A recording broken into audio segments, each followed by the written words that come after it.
target focus is a really important concept. Now, what we want to do is focus on a small spot with the intent to drive bullets there.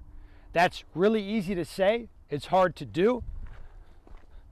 USPSA targets, just by their design, it's a brown canvas that doesn't give you that much to look at. Now, if we're close, maybe we have a perf line or something that we can look at. Maybe there's pasters on it after it's been restored.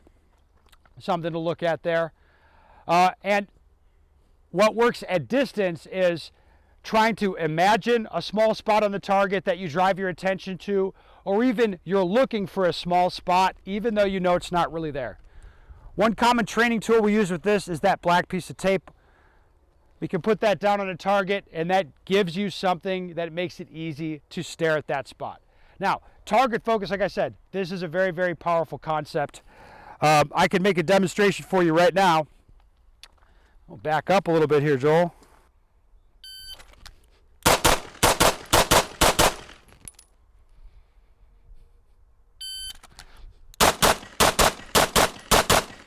This is a great demonstration of the power of target focus, like I said. What I did was I turned up my red dot to maximum brightness. It's a little bit overcast today. That brightness, I would say, is entirely inappropriate. If your sighting system is too bright, it draws your attention onto it. We'll talk more about this in a second, but that's not going to work very well. What I did, I saw my red dot, this blown out red ball here. I registered red on brown and went ahead and made pair, and fired 4 pairs of shots. And we could see relatively widely scattered hits. All right, this is what we'd expect to see if I'm not truly focused on the target or a small spot on the target. I'm just going to register red on brown, go ahead and send it. I turned the dot brightness down a couple of notches so I could actually look through the sighting system, not at the sighting system. And I stared at this black piece of tape here, and again, fired 4 pairs. Pretty much the same pace, pretty much the same distance. Nothing really changed, except for that I had my vision locked on this black paster with the intent to send bullets there. Bit of an explanation here. A lot of people think they're target focused, and they actually aren't. What? Yes, I'm sorry to say. This is pretty much everybody. And the other part that people kind of miss the boat on, they think like you can't really do target focus unless you're using a red dot sight. We know with iron sights, that old school, the front sight focus. Yes. That's kind of, I would call that flawed thinking.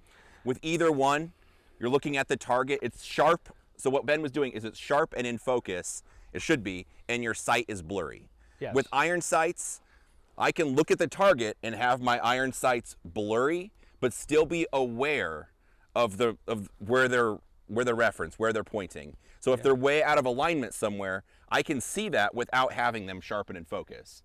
People miss the boat on that. It's not just looking over the top of the gun or point shooting. Yes, and when we talk about iron sights, people are like, you focused on the target? I was like, yes. So like, what about at 25 yards? I'm like, yes. Same story, yes. What about at 50 yards? Yes. Yes, I look with hatred in my heart at a spot where I want to make the bullets go.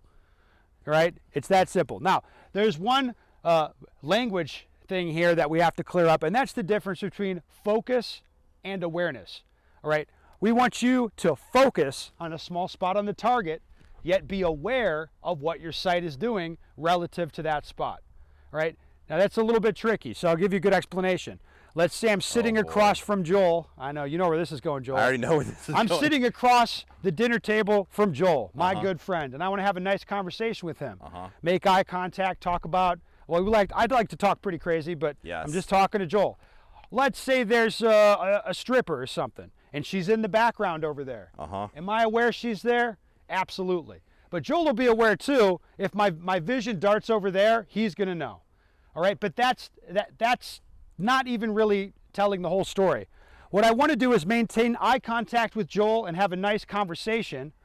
But my sighting system, if we're comparing my sight to a stripper now, I know that's a little weird, but let's just say, it's not in the background, it's in the foreground. This chick is pole dancing on the table in between us, wearing like a red thong or something, and I need to maintain focus right here, right on my friend, and I want my focus here. Am I aware of what the stripper's doing? Absolutely. It'd be difficult not to be, all right? And this, I know this sounds a little bit crass, but it's kind of like that. The red dot is flying around, you know, while you're shooting. If you look at the sight itself while it's flying around, now we start doing one of these deals, painting the whole brown thing with hits, or maybe missing entirely. That's not what we want to do.